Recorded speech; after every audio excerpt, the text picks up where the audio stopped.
going to go ahead and start the recording. I want to just give you some information about Dr. Kellerman. He's a native of the state of Kansas, and he currently lives in Washington, Illinois, which is located in central Illinois. He is a lifelong learner and a 30-year educator, having taught 7th graders, undergraduates, and graduate students. His wife of 17 years passed from MSAC back in 2016, and he has been a member of the MSA Coalition Board of Directors for 8 years, and its call line volunteer for 5 of those years. He is currently representing the MSA Coalition, working with researchers updating the Unified Multiple System Atrophy Rating Scale, or UMSARS. So I'm going to share my screen so that you all can see Dr. Kellerman's slides. And Dr. Kellerman, you just let me know. Can everybody see the slides? Can everybody see? I do not yet. Not yet. Hang on, let me try it one more time. Did I mention I was the least tech savvy person ever? That's so untrue. No, it's untrue. I was going to say that. I'm ahead of now. you. Can you see it now? Yes. Yes. Yep. Okay. So, Dr. Kellerman, you just let me know when Okay. you want me to proceed to the next slide. All right. Just off of this one, the topic today is one that from Austin to anyone else, the patients, caregivers, that I think is really the most important piece of caring for an MSA patient, and that is providing the best quality of life possible. And that can be many things. And so today's presentation, I've tried to keep as general and to help you see sort of what an MSA patient goes through. Those of you who will already know this, and you can chime in whenever you'd like. Amy said you can wait till the end for questions, but if you do have a question during the time, please don't hesitate to ask. I have my email address there so that if you need any help or support, you can certainly contact me. I know Larry Graham and I have been in communication a number of times, and so it doesn't bother me a bit. That's my job. As Amy said, I'm the call line volunteer, and that also extends to the helpline, so it won't bother me. Amy, you want to go to the next one? What I want to do in general is just kind of give a brief synopsis of that journey that those of you who are patients and those of you who are caregivers know at least some part of. The one that we're probably the poorest at understanding is that early stage. The word they use is prodromal. And I know when patients or caregivers call the call line and we begin talking about, well, how long do I have? When did I start? And you begin thinking back, there is a time when something started that has the beginnings of MSA, and researchers are hard at work trying to figure that out. To some, they feel it might be the neurogenic orthostatic hypotension for people. Maybe it started earlier. For some, it's the REM, sleep behaviors. There's a couple, 3 that people are kind of focusing on right now, but nothing that is understood yet about that early prodromal phase. When you get through that, hopefully you get a diagnosis. And if you're anything like what my journey was, that was 3 to 5 years. Ours was 5 years. I do know that people calling now are finding themselves being diagnosed a bit earlier. And I think that is because we have new movement disorder specialists out there that have a better understanding. We are getting closer to being able to take all these pieces of evidence and say, oh, this is probable, this is clinically established MSA. Now there's even that they feel is plausible, a clinically established MSA patient. So diagnosis is seemingly getting better, but if you're 3 to 5 years before you got diagnosed, then you're an average MSA patient in that respect. You have years. Usually the years are averaged out to 3 years, they say, but I know that with current treatments, with the knowledge that doctors have related to how to care for yourself, how caregivers can access different treatments, Symptoms are better understood now. That the role of the care system becomes very important. And if it is held and done appropriately, people are able to extend their quality of life beyond that 3 years. And I have had a number of people who've provided me evidence of that through either the symptoms, the treatments, physical exercise, whatever it might be. I do see a better opportunity for patients to have the best quality of life possible for a longer time. One way that occurs, I put this in because not everybody knows about it, some do, but I'm finding that some have not heard of palliative care. So I put this in as a specific link for people who might, after this presentation, feel they'd like to get it. Palliative care is for, especially in the neurodegenerative disease field, it's relatively recent, and it's for patients who they know will not improve and become well again, but will be on a journey like you are, and that you need the best quality of life possible. So the typical palliative care agency does everything they can to support both you and the caregiver. And it works out well. I've had no negative comments thus far from people who have either already accessed palliative care or found an agency after we talked and were able to use that. And then finally, as we go through these 2, 3, 4 years, everybody needs to plan for the end, because as of right now, we know that this disease is terminal. And so planning for the end seems to be one good way to make sure that you're prepared. Amy, next.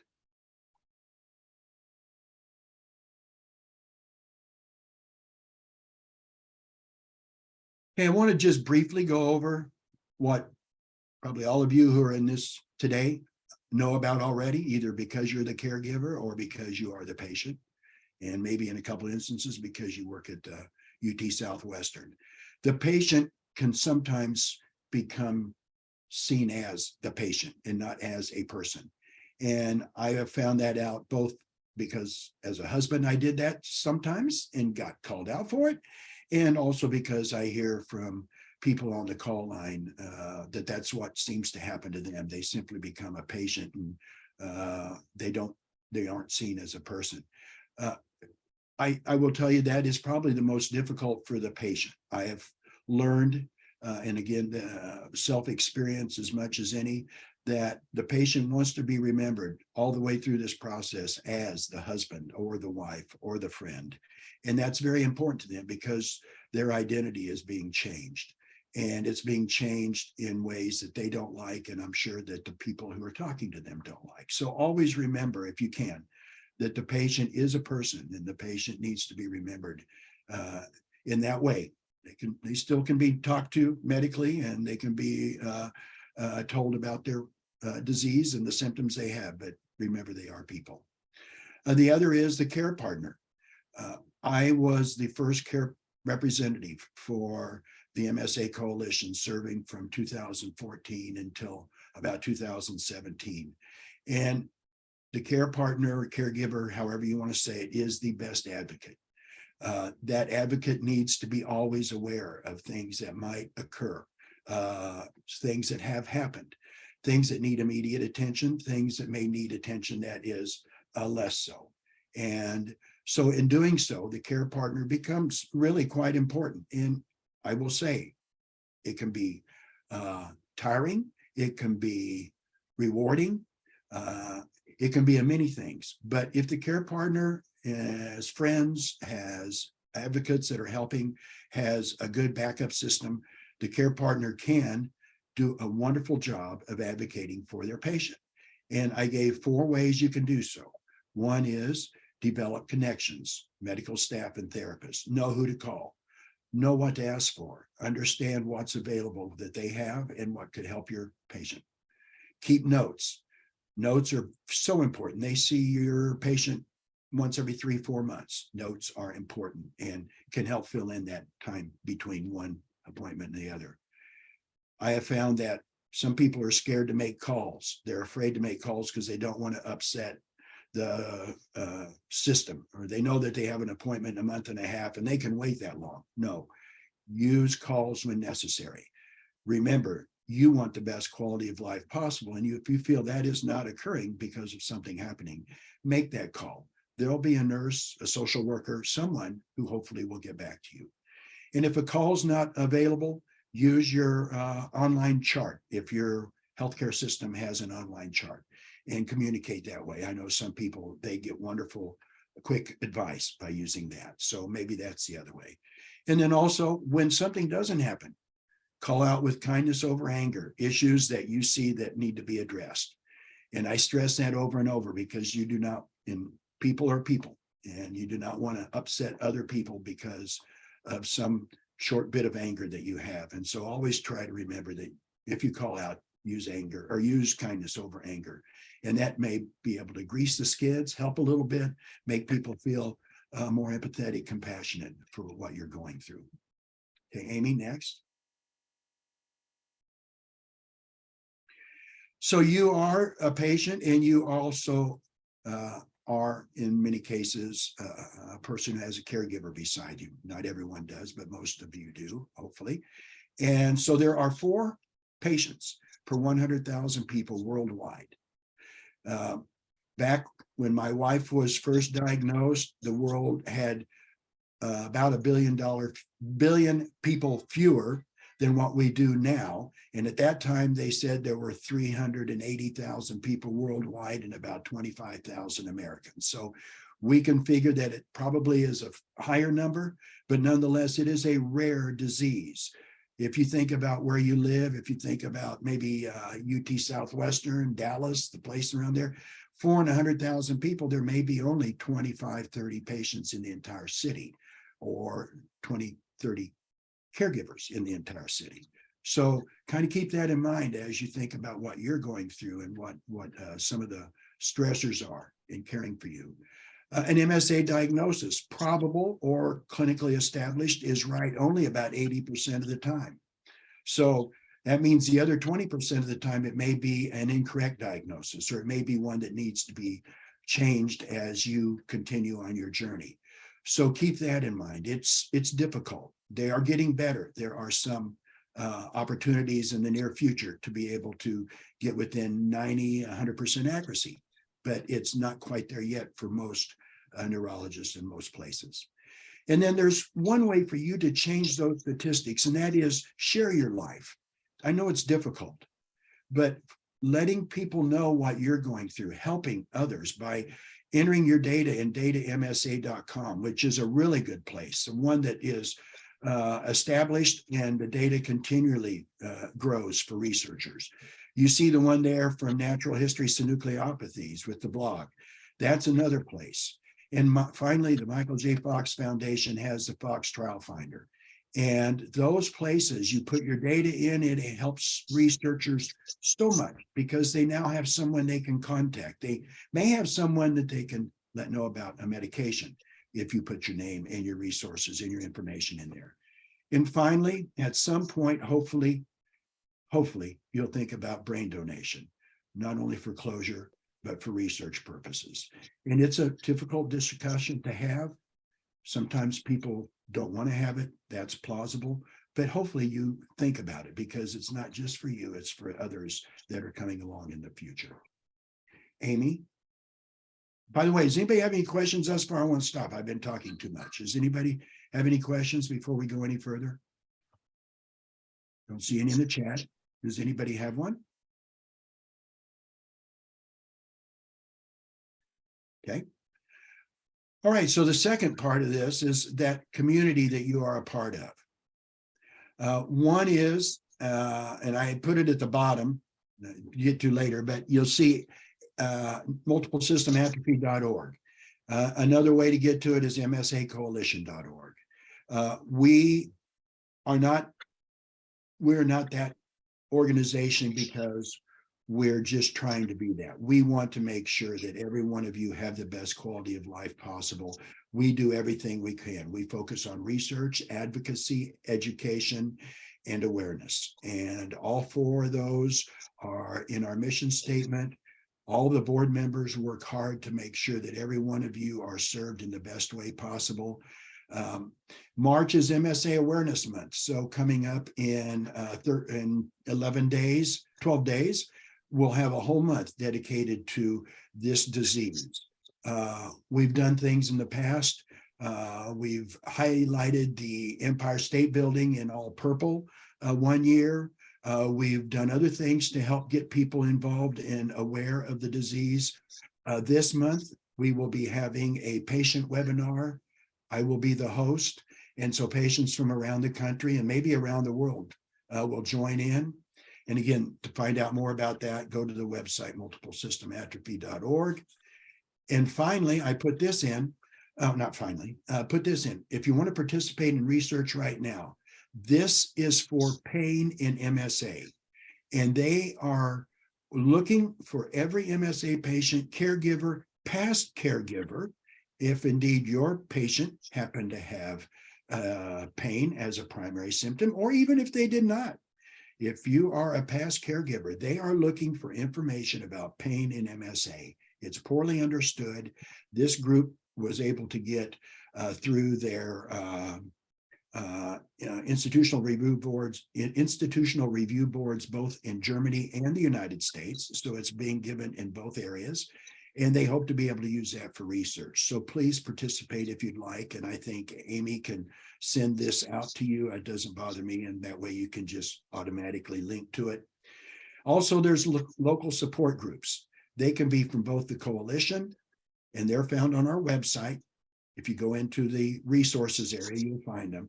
But also the organization known as Cure PSP, which is Cure Progressive Supranuclear Palsy. That's what it stands for, a disease similar to MSA with a similar timeline, similar care needs.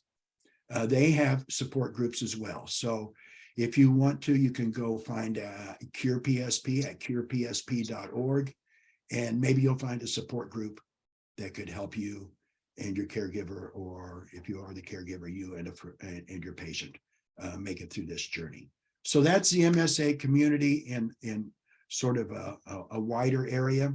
Again, please keep in touch through the Multiple System Atrophy website or contact me. You saw my email address earlier. You want to go ahead one more time, Amy? So now, as people move on, there is a time, and I get so many calls for this. I bet probably 40% of the phone calls that I get as a call line volunteer, the question comes up. Oh, all right. Sheila wants to excuse. Oh, Sheila, you go right ahead. I'm sorry, we'll miss you. Yeah, I apologize. I am in clinic and I have been summoned to see a patient, so I'll be right back as quick as I can. Very good. You take care, Sheila. Yeah, I'm going to try and come right back. Thank you. All right. You're welcome. All right. So at some point, the MSA journey reaches toward its final destination. And like I said, about 40% of the phone calls I have are related to this particular issue. When do I know? How do I know? What do I do? Who do I contact? And so I kind of went through this in a more detailed way than I did some of the others. Those of you who are caregivers, you'll notice that it becomes more intense, physically demanding on you and friends who are helping as well. This is the time probably when, as you see down toward the end, this is the time when the doctor might determine that hospice is necessary. And so if you don't have an appointment set up for the time when you feel it's necessary, you might need to talk to the doctor, call that doctor and talk to the doctor and or physician's assistant or nurse and let them know what your concerns are and see if they feel the same way or if they can schedule a virtual appointment or an appointment. But it will become more demanding, and I can attest to that, as can many others. You probably are going to need a set of schedules. So you have that schedule set. It will save you so much to know when you need to give medications, when eating time and sleep time is, when you know that you need to have that off button on your phone off for a couple hours so you can get rest. Those things are important, and doing that early on will help you a great deal. Again, need to connect with the doctor's office. If you need to, it can be important, very important during these times. And then in those last months, having hospice with you is quite vital. It's vital both for the patient, because the patient is helped. It's also important for you because it gives you some sense of opportunity to talk about what you're going through. It helps you see that what you're doing is appropriate and correct. And it gives you someone to talk to when you have a question and you don't have a chance to get a hold of the doctor or the nurse in a timely fashion. That hospice nurse may be there the next day, or maybe there later in the day or early the next morning. And so you have someone to talk to, and they can immediately get a hold of the doctor and make sure that the patient is cared for. And then, as I say at the end, the BEAST is the way that one of the best researchers of MSA came about calling MSA. His name was Niall Quinn, and he called it the BEAST. And I've always felt that that's what it is. It just seems like it's a beast to the patients and to the caregivers as well. And so finally that BEAST wins, and that can at the beginning be seen as something difficult to take, but oftentimes it turns out to be something that many people find was welcome. So that is the MSA journey. And then last, Amy, if you'd like to. I want to thank everyone. I want to thank the UT Southwestern Movement Disorders Program for asking me to do this again. I want to thank the MSA Coalition, of which I've been a member for 8 years, for the support they provide to all of you and to me and to the many others that are on this journey. And then I want to thank all of you who are living this MSA journey or are seeing patients on this MSA journey and who took the time to listen and share. I appreciate it very much. So that's all I have. And I'd be happy to answer any questions or whatever you need to have talked about, if you have any questions or concerns. Thank you so much, Dr. Kellerman. That was very informative. Does anybody, I don't see any questions in the chat. Does anybody I don't have either. something Anybody that have they'd like to suggest or give a thought on, or have a Yeah. question? Please feel free to unmute yourself and let us know what you're thinking. Yeah, if you don't have a question, but you have a comment, please let me know. I'm always trying to learn. Can you hear me? Yeah, Yes, hi, Mr. Larry. Graham. Yeah, I just want to thank Mr. Kellerman for being there for me. Thank you, Larry. And he's right on the management of the schedule and everything. You got to have a schedule. That's a very important part of the program. Have a schedule. Thank you. Thank you. Thank you, Larry. I had a question. Hi, Charlie. Hey, how are you? Fine. How are you doing? I remember seeing you last year too. Okay. Yeah. Well, my question is, you mentioned the probable diagnosis of MSA was 80%. What are the other 20%? Well, here's what happens. There's two things. Number one, when you go back after you've been diagnosed with MSA and you go, say, maybe second, third appointment, and so the doctor has each time been able to see you, check out your symptoms, test you as they know to do, and suddenly they see that there seems to be other symptoms that are occurring that shouldn't be part of the disease, or at least are so rare in the disease, they have a question to ask. And so they do maybe a few other tests. And so suddenly, instead of being just a multiple system atrophy patient, you may become a multiple system atrophy with some signs of dementia with Lewy body, or some signs of one of the other alpha-synucleinopathies. So you would become, based on what some people are writing and discussing, sort of a hybrid patient. And so maybe that means medications from both sides of your diseases to help you make it through.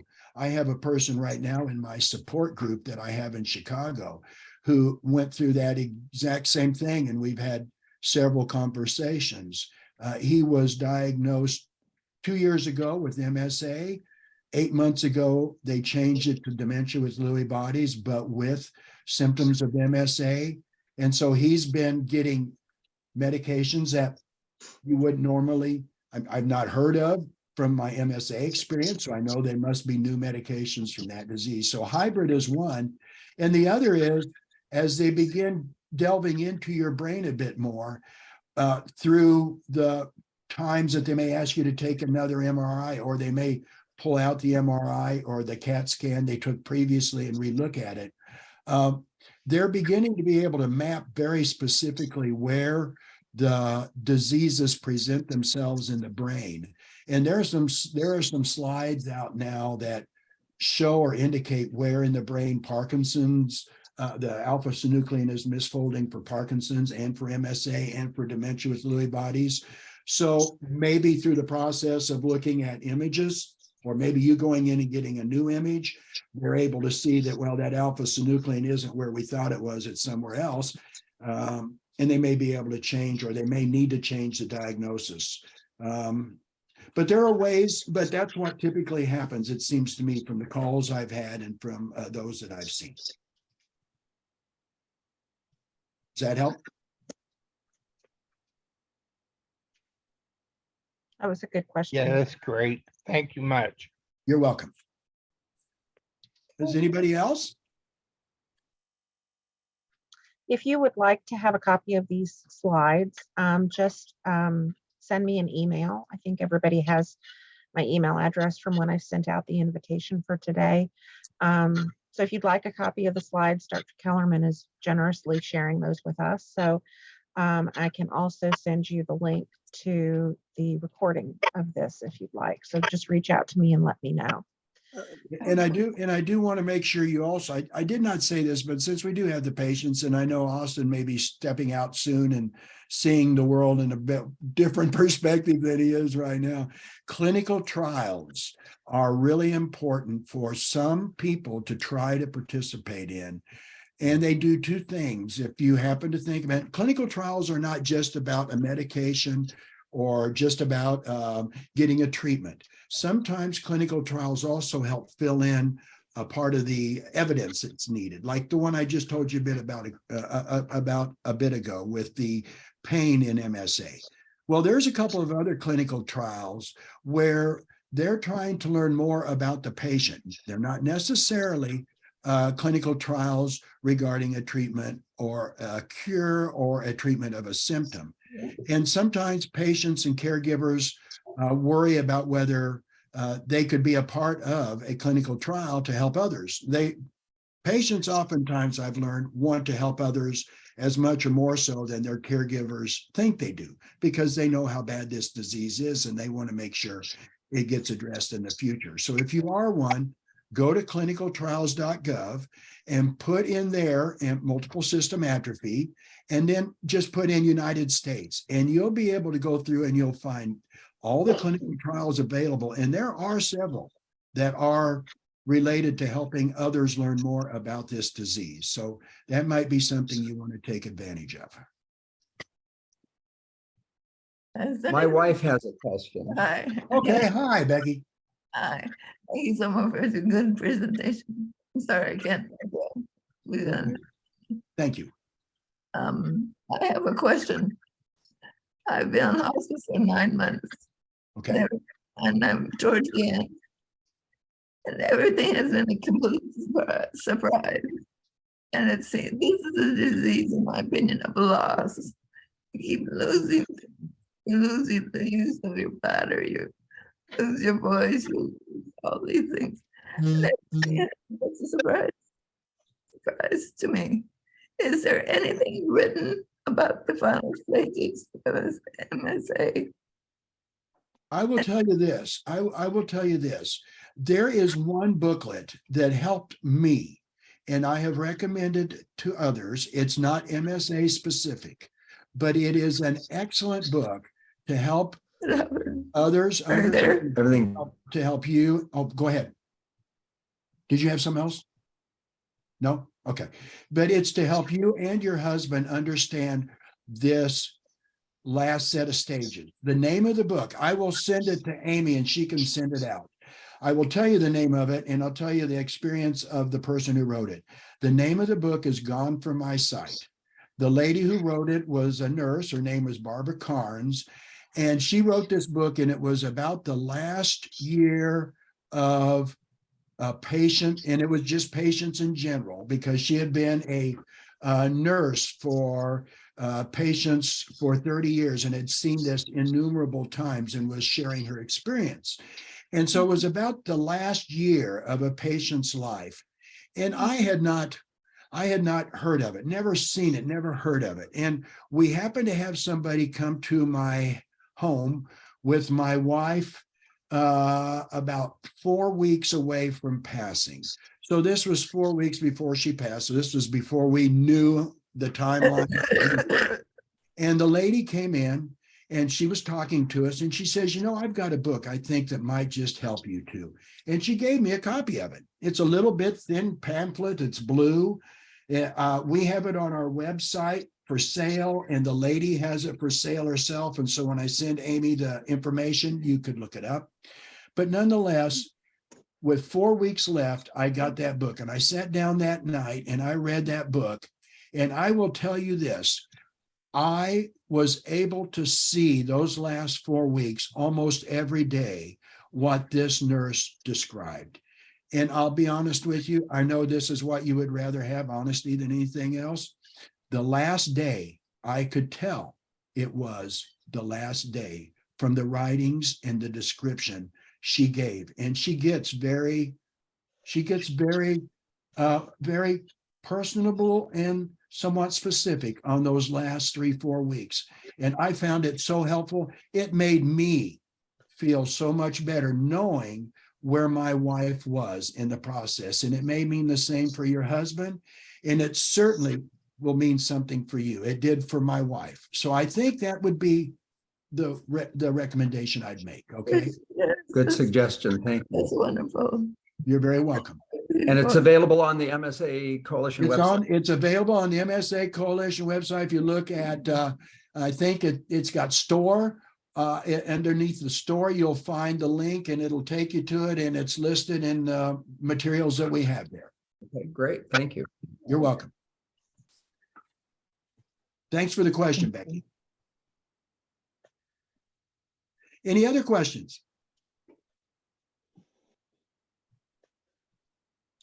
Well, None? I guess we're gonna wrap up about 5 minutes early then. Is Austin Anybody still else? there? Is Austin still there? Let me see. Austin, are you Yep, still? still here. There he is. Austin, my best to you. I hope this helped you a wee bit, and I wish you the best moving forward. I'm glad you want to be a clinician, but you know, maybe someday the lab will be a little beckoning towards you. I want you to know that. I've heard that. Yeah, I have to. Good. Well, good luck to you. Okay. Thank you for You're the very talk. welcome. You're welcome. Okay, And thanks anybody all of you. else? Thank all of you for attending. Thank Again, you. I do mean it. And Amy, thanks for putting this together in such short notice. And Thank maybe you. again, we'll see you. And remember, there is a patient webinar during March. It will be advertised on our website. You can go to it and you could join us. You could join the webinar and meet others and ask questions, whatever the case might be. Okay. Dr. Kellerman, when you send me the information about the book, would Yes. you also, once again, send me the link for the webinar so that I can send that out to those who I are will. interested? Would you I will mind? do That would that. be great. Okay. Very good. Okay. Thank Thank you. you so much. This has been very helpful. You're very welcome. You all have a good day. Thank you for your you. time. Bye-bye, everybody. Bye, Thank you. everybody. Thank you Thanks for everybody. joining. You're welcome.